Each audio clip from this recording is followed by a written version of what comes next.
Hey everybody, this is Perch, and I'm here with the great Bryan Talbot. Bryan, how are you? Okay, fine, thanks. On holiday at the moment, so I'm doing it from a holiday cottage. Holiday seems like a good plan, I'm excited to talk to you. I've followed your work, of course, for a very long time, and you have a project out now that I'm super keen to take a look at because it really goes through. Well, let's explain. Can you explain it? Your words. What is this project that you have? Well, it's a biography, really. Well, it's partly an autobiography. It's you see, I was contacted by this guy called J.D. Herlock, who's an academic, basically, but he's a big fan of my work, and he said he'd like to write a biography of me. So I was very flattered, and I said, "Yeah, sure, I've no objection." And so he started, and it very quickly became apparent there's only a certain amount you can get through articles or interviews and things like this, and there's a lot he didn't know about my life and everything. So I mean, he started asking me questions, and it became easier for me to start writing a bit rather than having to answer all his questions. So I became co-author of it. Really, it's all written in third person, but but it's as much. I think I've written probably more than he has. I don't know, but it's as much an autobiography than a biography. But I mean, the thing about it is, it's beautifully, fully illustrated throughout. And Alan Fisher, the designer, done a beautiful job on the design. And there's an illustration or a comic page, whatever, practically every page. Oh, hi. Here's Joe, who's joined us. But we were just talking about your project. So I'm fascinated by it because you have an amazing history in comics, and I suspect a lot of people know you from kind of Vertigo. I mean, but as you mentioned earlier, before we start recording, you've got 20 years of history before that, and work in a lot of different fields. So I think it's a chance for people to really catch up and learn about you. Okay, well, I started off in the British underground comic scene in the 70s, in the mid 70s, and I worked in underground comics for quite a while. And then 78, I started drawing my first graphic novel.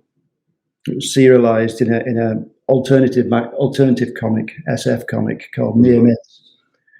It started being serialized in 1978, which is in October 78, which I think is the month that Contract with God by Will Eisner was published, which is usually described as the first graphic novel because it was the first, comic in book form that was marketed as a graphic novel.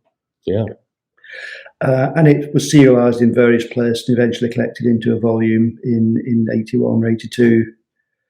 And cut a long story short, then I got offered work on 2000 AD, the British science fiction weekly, and worked for them for 3 or 4 years mainly on Nemesis the Warlock with writer Pat Mills. But I did a bit of Dredd as well. I did a few Judge Dredd stories. And the Arkwright story was still only half done, I mean, 1 volume had been published, but it left it on a cliffhanger.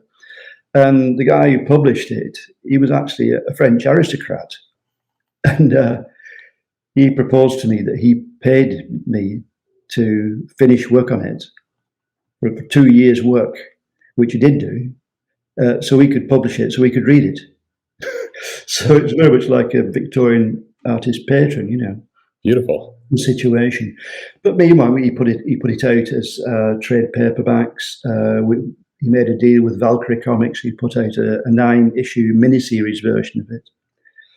And that was very quickly picked up by Dark Horse, who did the 9-issue series, but with new covers. And they insisted on relettering it because my lettering's not very good, my hand lettering. I do all my lettering now on computer, which is based on my hand lettering. It's hand lettering font, but it's a lot better than when I just do it. But the charm of a lot of the underground comics was that hand lettering. I mean, I remember seeing some examples of the relettering. I think that has happened, and I like the original better. I like that more raw look. And shortly after that, I sort of got, DC were in Britain a lot in the early 90s. actively headhunting British talent, as you know, what became known as a Brit Pack. And I got invited to do the Hellblazer Annual. Jamie Delano, the writer, specifically asked for me.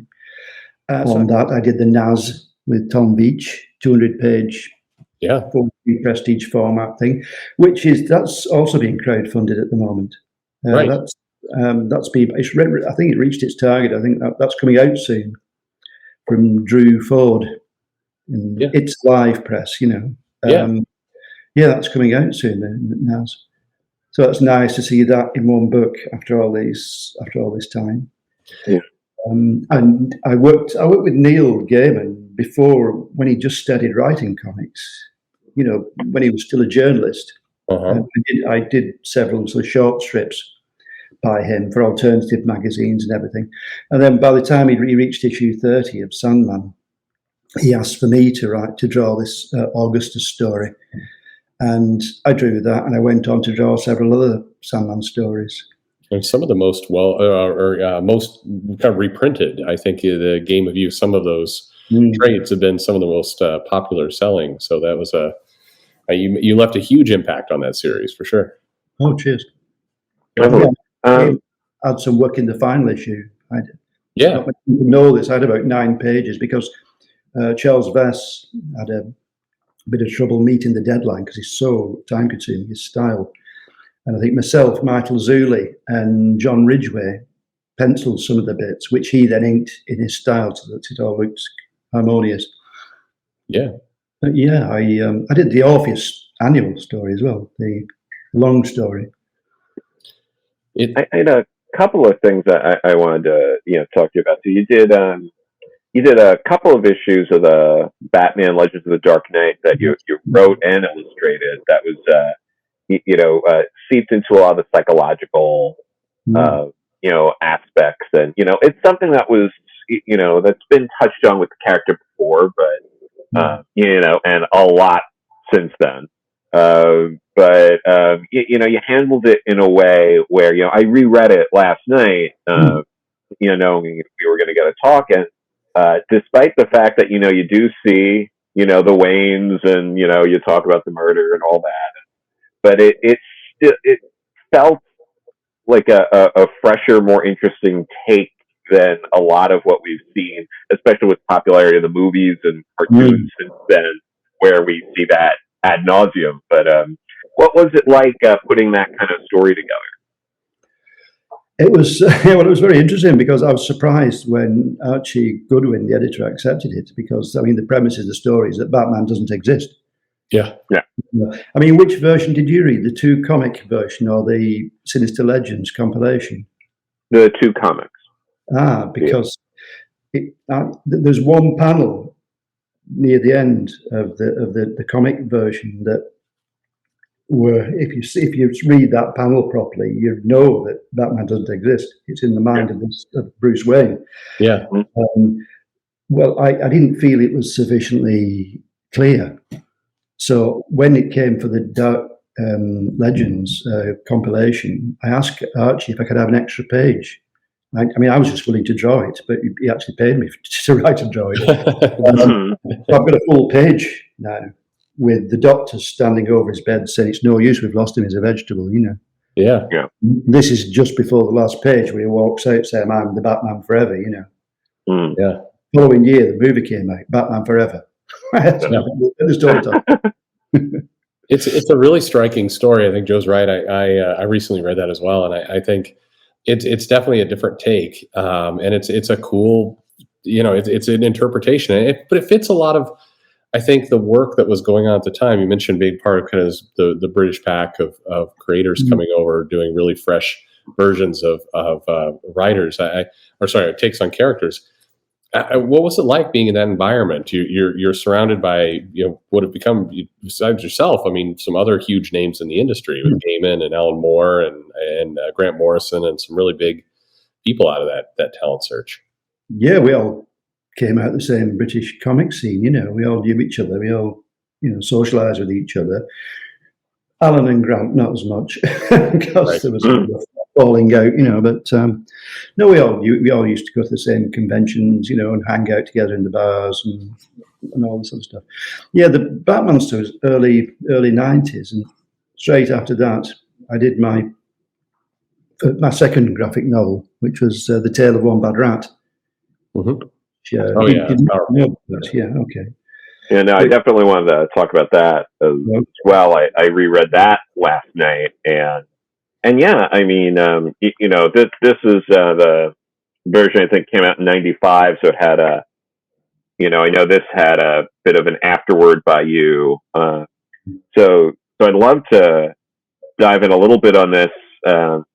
You talk about reading through transcripts and interviews of abuse survivors and using that for, dialogue throughout. So what was that like? Did you sort of use that sprinkled throughout the story, or were there like key moments that you had to incorporate that in? Yeah, more key moments mostly, and I mean, often I didn't actually quote them. I'd sort of paraphrase them. But it's amazing when you read these transcripts, and I read a dozen books on the subject. You find that these phrases are repeated. Abuse survivors all over the world, they also the same. They come up with the same phrases and the same methods, how they've been manipulated and things like that by the abuser. It was incredible. It was a very interesting project to work on. In fact, it's probably the thing I'm most, I feel most proud of doing, because not only because I think that my storytelling suddenly went a lot better and it was a lot clearer, and because I knew I was dealing with a readership it wasn't a genre book. Right. It was a story that anybody who wasn't into comics could read. So I wanted to make it very accessible to people who didn't have the sort of acquired knowledge of comic grammar that we have, through reading them all the time. So I went out of my way to make the storytelling and the illustration very clear. That was a big thing. It really comes across. And I mean, doing how hard is it? Do you get sucked into? You're reading these accounts of these kind of horrible stories, but these survivors coming out of it. I mean, it's not just about the horror; it's also about the survival. How hard is it to you're immersing yourself in this? Is it how does that impact kind of your mentality, how you approach the work? I think I kept a distance from it. I think because I've never been abused myself, fortunately, but so it enabled me to keep a bit of a distance, but I also talk to a lot of people.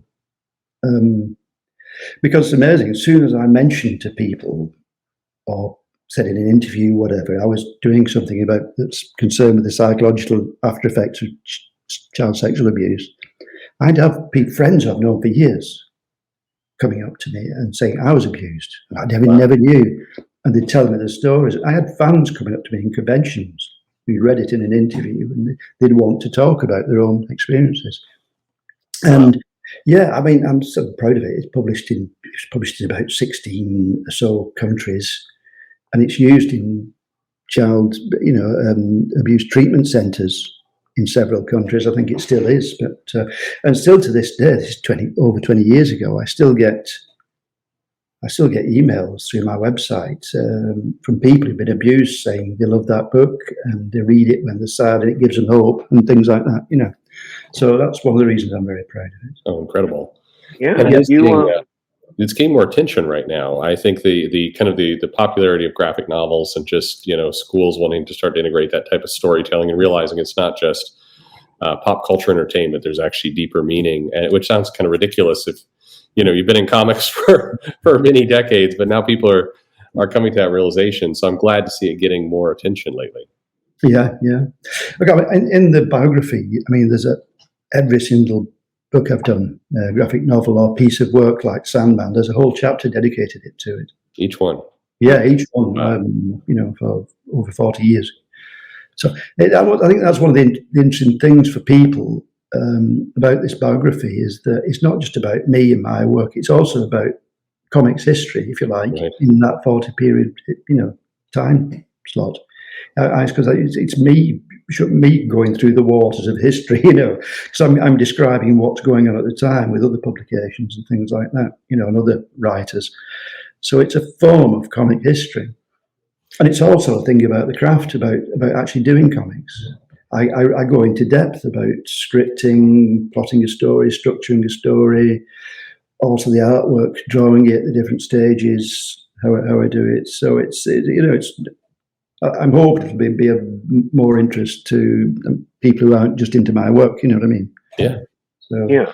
Well, I was go ahead, also Joe. wondering here. Sorry, with the the imagery in the Tale of One Bad Rat. She has her pet rat, and then I don't want to get maybe too much into spoilers, just in case there are people who are going to pick up the book. But the rat is portrayed throughout the story, both physically being there and also as like an imaginary friend. And it was like large and like traveling around. Like, what, for maybe some people who aren't familiar, or maybe just read it once and were like, right, what was going on there? Like, what was your thought process behind how the rat's represented throughout the book? I think it's, she is the rat of the book. She considers herself bad, for what's happened, for stuff that isn't her fault, for what's happened to her. And I got that from reading books on abuse. A lot of the victims take the badness onto themselves. They think it must be my fault. I must be being punished for something I did, Yeah. So she's the bad rat, but it's partly there to show, because she's got a very powerful imagination, and she can imagine that rat. And at one point she says, yeah, I can imagine you right down to your last whisker.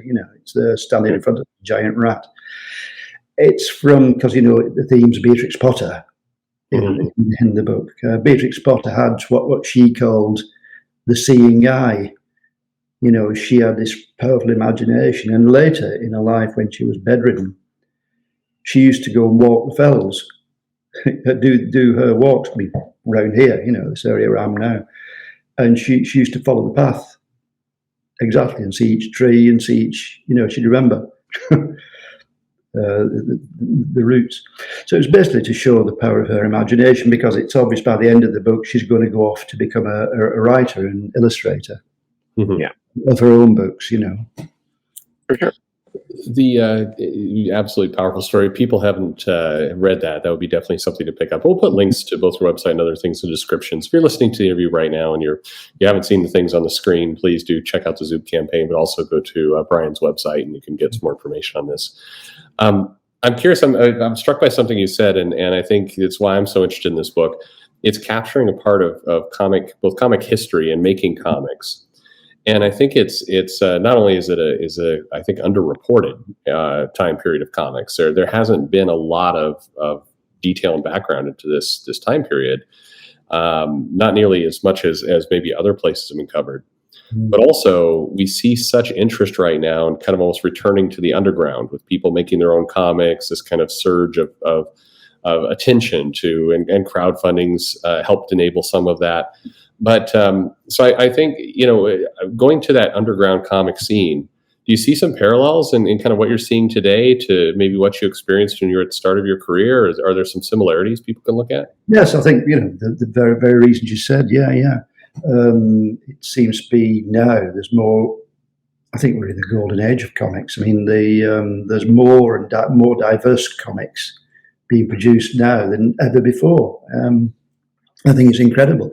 I mean, if you went back 20, 40 years ago, there would be a small range of styles, for a comic. Right. I mean, now there's comics in every conceivable genre, in every conceivable style, from sort of abstract to photorealist. I mean, it's incredible the range of material that's available now. I'm hoping people can learn from some of what you went through. But I mean, talking about that kind of that time period when you're getting into comics, you're talking about kind of knowing these people who go on to be legends like yourself, but you're all just chums at this point, going to conventions. I mean, what was the atmosphere between comic creators? Did everybody get along? Was it competitive? Was it just kind of, how was that view? We're all very friendly. Yeah. With a couple of exceptions, I suppose, but mostly we all got on and we all liked drinking together. That was a big thing. Yeah. I mean, there's very few exceptions to that. And when you're in that, oh, sorry, go ahead. Yeah, it was a good scene. But yeah, it made me think when you said about going through this sort of period. That's one of the things I address in the book, because I've now been self-employed for 40 years. So I mean, how do you make a living for 40 years? I mean, because when so work doesn't come in all the time, Right. So there's like highs and lows, and I think one of the things that made me realise, looking back on why I'm still doing comics now and how I managed to get into the business, it was just sheer persistence. Right. Carrying on, doing stuff and trying to do stuff and not having anything put me off, and that's only because I can't do anything else. I can write and draw comics, Did you have this when you're in that underground scene and you're making your own comics and you're kind of there?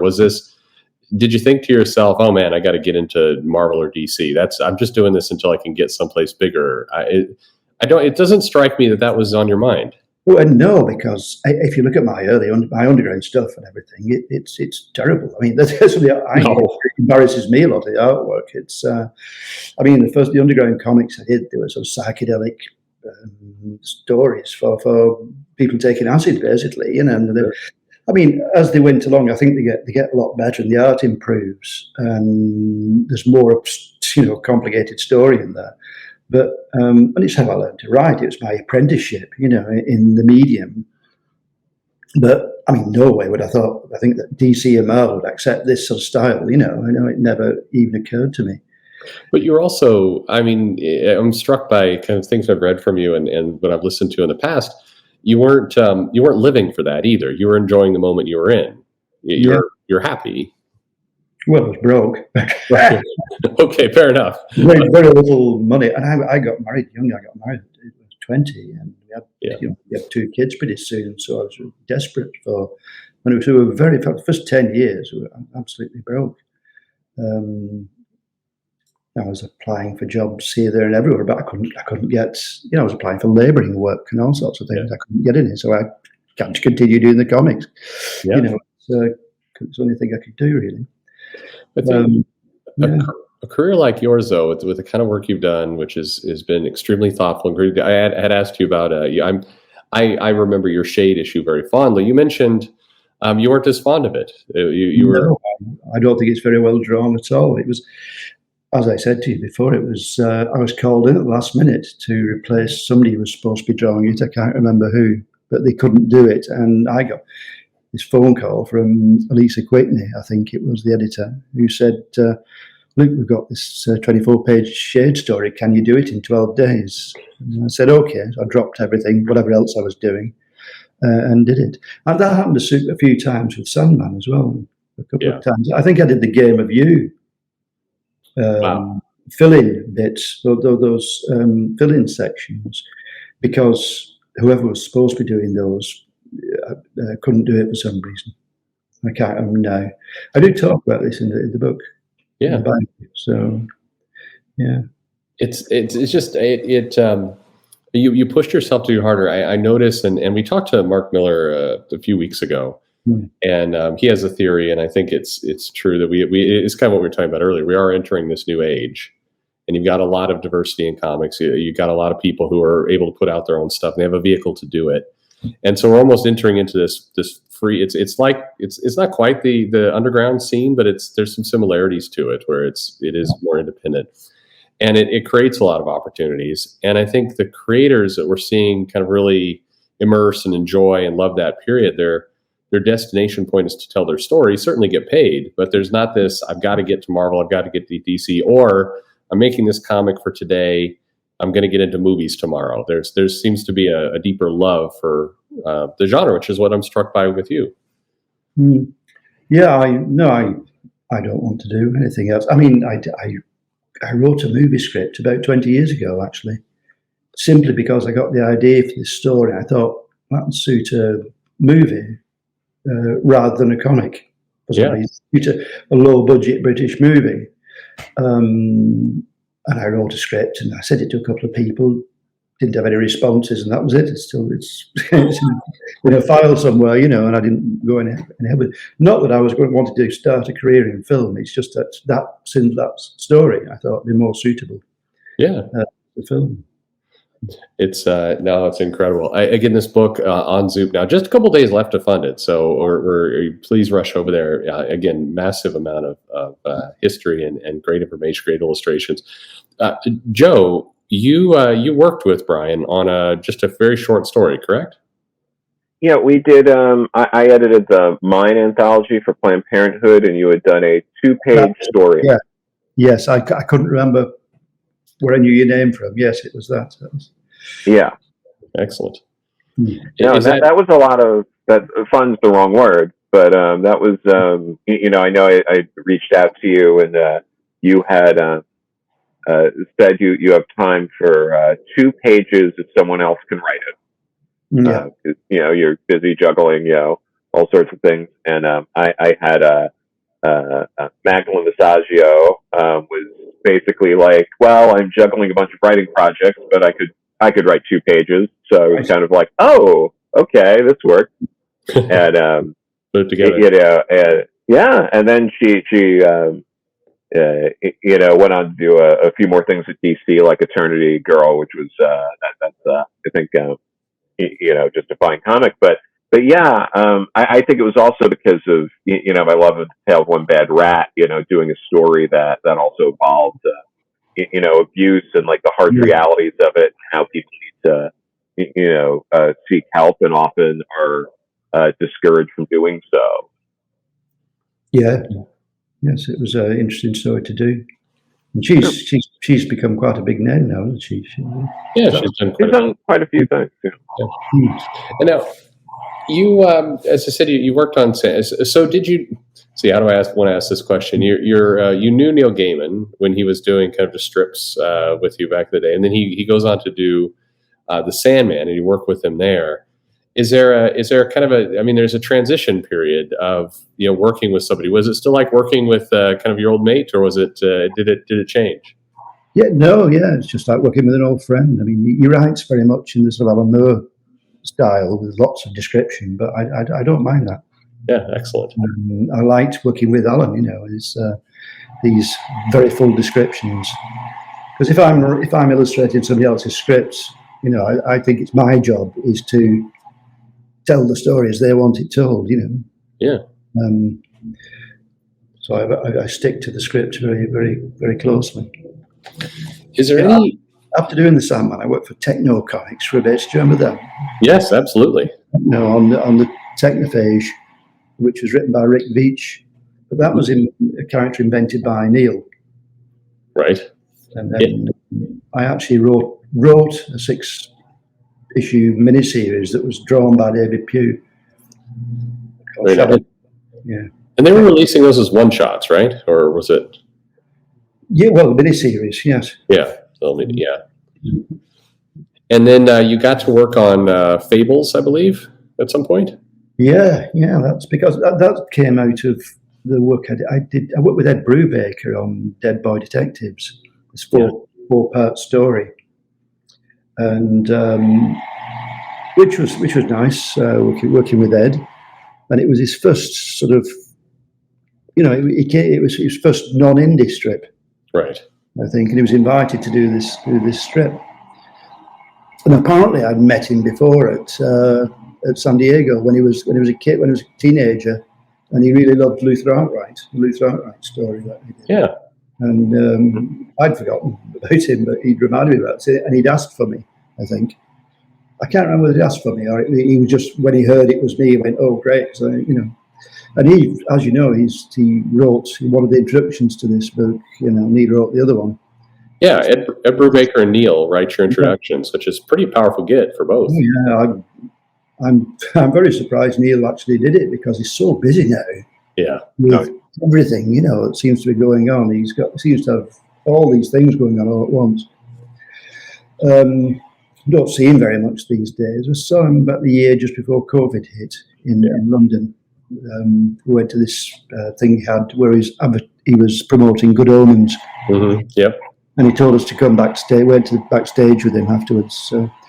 But we're still friends. I'm still friends with all of them, actually. It's I must be the only person who's actually friends with Grant Morrison and Alan Moore. You're the bridge between the two. but I don't. It strikes me very much.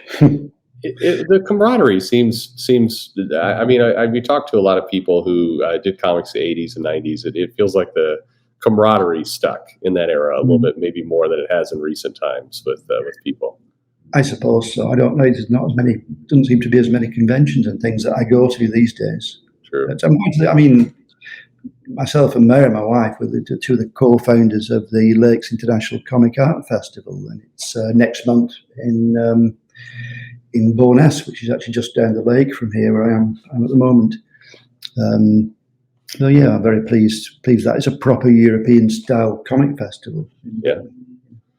Anyway, Fables. I wanted. Sorry, I just wanted since he passed fairly recently, and I know you knew him. For anyone who might be listening to this, you've gotten to work at some point with Alan Grant in the past, and any of the whether it be underground comics in England, I was wondering if you had any Alan Grant stories or anything you'd like to share since he had passed recently. I don't know if I have any specific stories about. I mean, I've known Alan for 40 years. It was a big shock when he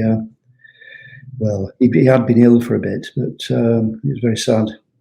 Mm-hmm. I did. I only actually drew one of his stories, which he'd co-written with Alan Grant, which is sort of a comic that 2000 AD did called Dice Man. Mm-hmm. I did a Judge Dredd story that was like a role-playing comic, which was a story by Alan and John Wagner, but it had been adapted into comic form by Pat Mills, who was the editor. It was sort of experimental comic. But I also illustrated him in a couple of his and John's Judge Dredd stories for the annuals, the 2000 AD annuals, and one for the weekly, I think. But I didn't do much Dredd. How about if you could comment on Metronomes? So this was a book you did in 2015, I think, or right around that time period. 2008, something like that. Yeah. Oh, earlier than that. Yes, of course. Metro. So you did that under a pseudonym. Yeah. Well, perhaps we should get to that in its correct time. Try to go through chronologically. You mentioned the Fables. Yeah, I'm sorry, I'm bouncing around. Yeah. I'd drawn this 4-page Dead Boy Detective story. And Shelley Roberg, who was the editor, she said, are you interested in writing one?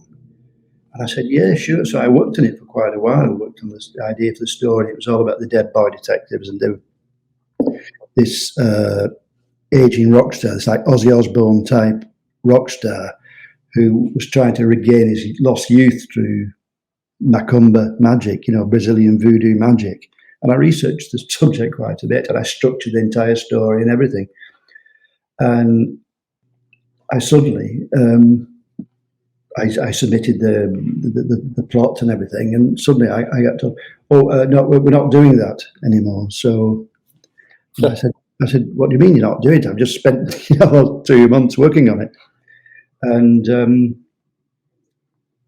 she said, I think they actually paid me a kill fee for the work I'd done in it. But they also said, to make it up to you, we'll give you an issue of Fables to draw. Okay, so that's how I got the Fables gig. It was only one issue. And then the following year, Vertigo published a comic, and it was by Pete Milligan in the London Pop, was it? Series? It was Vertigo. Mm-hmm. The story was about an aging rock star trying to regain his youth through black magic. Yeah. So people come up with ideas at the same time, So he must have been wanting to do that. So they said, we can't have two of them, So I see. That's how that happened. But it was after that I started working on, probably my magnum opus, the Alice in Sunderland, which is a 320-page graphic novel. That was how long did you work on that? That was a really long project for you. Well, 3 or 4 years altogether, I think it was. Yeah. It was like doing a PhD, because I had to research Lewis Carroll and Alice in, the Alice books and Sunderland history and lots of things, British history. Yeah, a lot of real work went into that. I think it strikes you as a very heavily researched book. But I mean, that's what I'm taking away from a lot of what you're saying. I mean, whether it's that all the titles you're talking about, the Tale of One Bad Rat with the investigation. I mean, it seems you do a heavy amount of research in the project. Every book, yeah. I mean, and yet you're able to put out books, you say, in double speed because you're given pages at the last minute. Well, that hasn't happened for some while now, but yes, I can do it very fast if I need to. Yeah, mine usually take me a long time, I do. And the metronome you asked about. Yes, metronome. That was because it took me so long to do Alice. I thought I want to do something quick. I wanted to do something really fast, and I'd had the idea for metronome in the back of my mind for about 15 years. It was the idea of this experimental story, completely silent, told in different images, repeated images that at first seem completely random, but as the story goes on, they assume more and more, significance as the story goes on. Mm-hmm. And I did it. It's square bound. It's 4x4 grid, so 16 panel grid, and I did it in this sort of manga-esque style. Mm-hmm. All on computer, and I did it very quickly by copying and pasting images that I'd drawn. I made a template for the faces with different, different agents of expression on different layers, so I could change the expression by moving around, and I had smiles and snarls and things like this. And I finished it. I thought, well, this doesn't look anything like my work. It's not recognisably like mine. And I thought, well, it's part of the experiment, because it's an experimental work. Oh, yeah, and the best thing is I did it in 6 weeks. It took me 6 weeks, 64-page graphic novel. I did it in 6 weeks. Wow. And I thought... were you teaching yourself that? I mean, you're doing this computer. Were you also learning the computer illustration at the same time? Well, no, I'd been doing that since 2000, something like that. Okay. But, I mean, Alice was the first book a lot of it's drawn on the drawing board, but it's put together on computer. It's composed on computer and put together with collage with illustrations and photographs and old maps and things like this.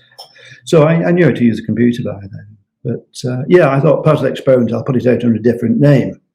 And I thought, well, what sort of name shall I have? And I thought, let's say something sort of Eastern European or something like that. I was playing with Eastern European names for a while. And then I thought, well, it looks a bit like manga. I got a Japanese name.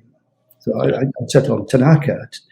And I thought, well, let's go another step and make it a woman. So I put it under the name of Veronique Tanaka. And IBN, they recently published an art book of mine, The Art of Bryan Talbot, a collection of illustrations and stuff like this.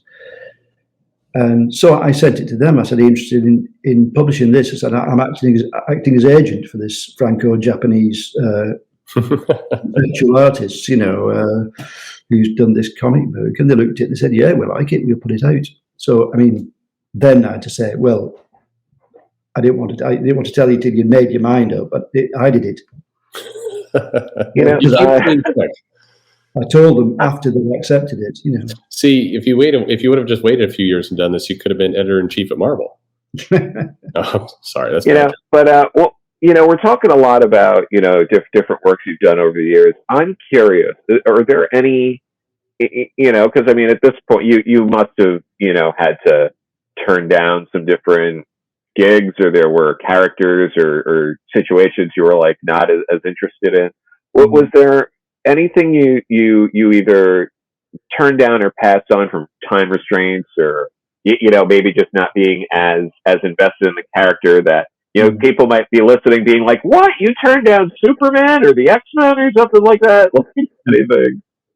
No, really. I mean, I actually did a Superman cover about 14 years ago for Tales of New Krypton. I just got asked to do one, but no, I turned down. I thought about it for a week or two, but I was invited to write and draw an Aquaman story. Oh wow! Okay. And I thought about it. I even went to a second-hand bookstore and got a couple of books out on oceanography and stuff like this. I came up with and he was saying, well, and they sent me a bunch of issues and said, look, here's the backstory, here's all the characters involved. And I said, I'm not interested in all this soap opera, I write a nice, tight story, and I suggested this story where it begins with this fishing boat off Scotland hauling the nets up, and that he's caught in the nets and he's lost his memory. Oh. And that was the starting point in the story. It was going to be a big anti-pollution story. It was going to be there's this company dumping toxic waste in the sea and things like that. Yeah. And they said, oh, right, but it's got to have Princess Such a Body in and this in and that. And I said, no, I'm not interested. So it turned that way. They were going to overcomplicate it. So that was going to be a one and done kind of Aquaman story, or it was a one-off one. I can't remember the format. So that was about 16 years ago. No, it's funny. They did an Aquaman loses his memory story, but they turned it into a pretty long arc, and it had all the things. They included the Mara and the princess and all this other stuff, and it actually took away from the premise. So I would have rather read yours, just one that keeps it to its core. Yeah, it was just going to be an Aquaman on his own, not knowing who he is, doing something, an adventure, basically. Very nice. I like that part of history. That's a good question. How about any work that you did that if you could go back and redo it, if it's like that remaster, is there anything that you really wish you could take another crack at?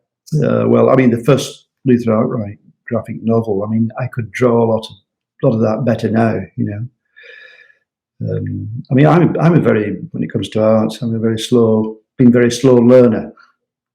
There's some artists who, like Dave Gibbons or Steve Ditko or something like that, seem to spring on the scene fully formed and then sort of keep that style, they're just as good at the beginning as they are, later on.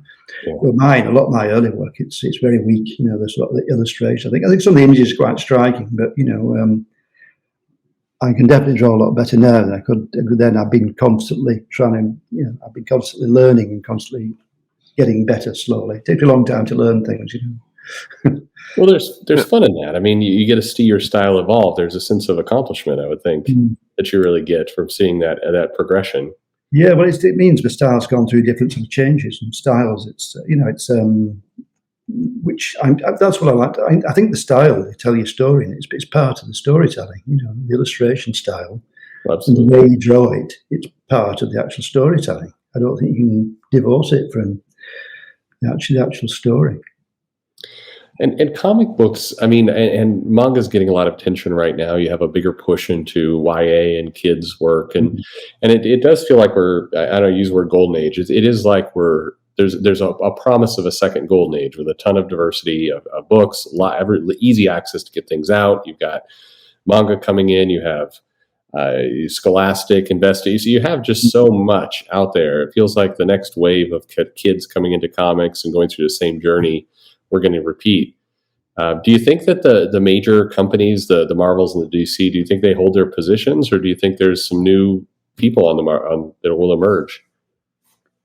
Well, there's always new people that come out, yeah. But sure. I mean, I don't actually follow Marvel and DC very much these days, so I'm not, Yeah.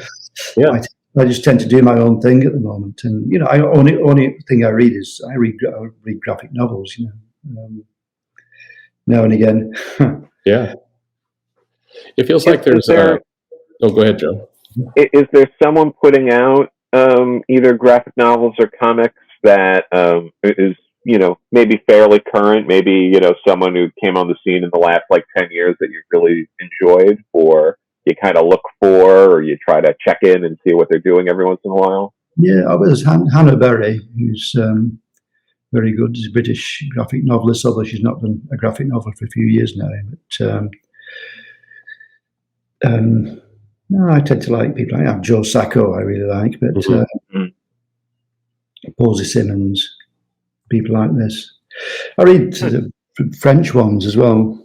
I'm just reading one from Francois Beaujean at the moment, which is one of the Passengers du Vent series, the Passengers of the Wind series, which is interesting. No, very nice. I think some of the French graphic novels are some of the best stuff that's coming out for quite a It's while. amazing market over there. The diversity they have over there is incredible. It's Right. and the sheer amount of books they sell is incredible. Definitely. I think there's a lot of work that goes into, having been in Europe quite a bit and seen the comic book scene, how they're handling graphic novels and so on. I think there's a lot to bring over to the U.S. We're seeing this Japanese and Korean invasion of books in the U.S., but very little from the European side. And I'm hoping that can change a bit. I mean, I'm just hoping to try and get my hands on the new Black Sad that's come out, which is the Canales and Guinedo book. The new one's just come out. I think Dark Horse are publishing it, so I really must get hold of that, because I like Black Sad books. I want to bring us back just to, kind of as we're wrapping up to your book here on Zoop. So as I mentioned, there's just a couple days left in this campaign. It has been fully funded, so it's going through. And you mentioned kind of the J.D. Harlock's work on the book with you and kind of this really brilliant look and feel. It looks like a quite nice project, 400 pages, hardcover, color black and white. Neil Gaiman, Ed Brubaker doing the intros, really detailing a lot. Anything else to say about this book that people should look for? No, well, as I said, it covers everything. It covers a lot of the books we haven't even mentioned tonight. Like there's 5 volumes of the Granville books that I did after Alice, which are the steampunk anthropomorphic detective thrillers, which great fun doing those. I love those. So detective stories, basically good detective stories. I'm currently drawing the 5th graphic novel by my wife Mary, which is a biography of the surrealist artist Leonora Carrington. But yes, I mean, Mary took early retirement from academia, where she'd been working all her professional life, about 12 years ago. And I suggested she drew, so what, now you're retired, why don't you write a graphic novel and I'll draw it? And at first she was, well, why? What am I going to do a graphic novel about? And she did do it. It was called Daughter of the Father's Eyes. And it became the first and only at the moment British graphic novel to win a major literary award. It won the Costa Biography Award. Yeah. And we'd done, after that, we did a book on suffragettes with Kate Charlesworth together, a book on the French Revolutionary Louise Michel, and Rain. That was the red version, The Vision of Utopia. And Rain, which is the last book I did with Mary, which is about ecological issues and climate change. And yes, at the moment I'm drawing her 5th one. But I've just published in July. I've got this is 40 years after the first Luther Arkwright book. I've just had published a new Luther Arkwright book, The Legend of Luther Arkwright. So that's 230-page adult SF adventure. Yeah. But, parallel, it's not, I mean, it's not science, it's not spaceships and stuff, but it's parallel worlds. Yeah. Well, that's popular now. Yeah. You got your multiverse happening there. I know, yeah. We were talking about the multiverse since the 70s, Yeah. Yeah. They owe you a royalty check, I think, somehow. I think that we should get Disney on that. No, it's incredible, and also there's a lot of additions there, kind of, and it's the things that you would get if somebody met you at a Comic-Con. You have some original art up there, I believe. You have some prints that you can also get through the system. So I mean, it's a brilliant book, but also you can get some pretty nice material from your career here. I mean, there's on the Zoop page, they're doing a nice range of prints. And we just offered, there's also some graphic novels, scan in Metronome that you mentioned. You can get that digital version of that. But we've just next stretch goal. We've just offered the a video documentary called The Graphic Novel Man that came out in 2012.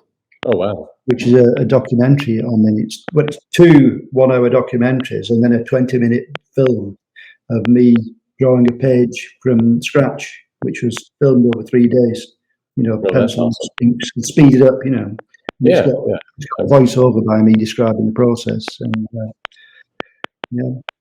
I think that's great. I wish there was more of that. I think that there's a real hunger for the fans, the customers, the people, especially around art, to see the process and hear what happens. And so I love that that's there. Well, Bryan, any other last words, kind of for the audience here?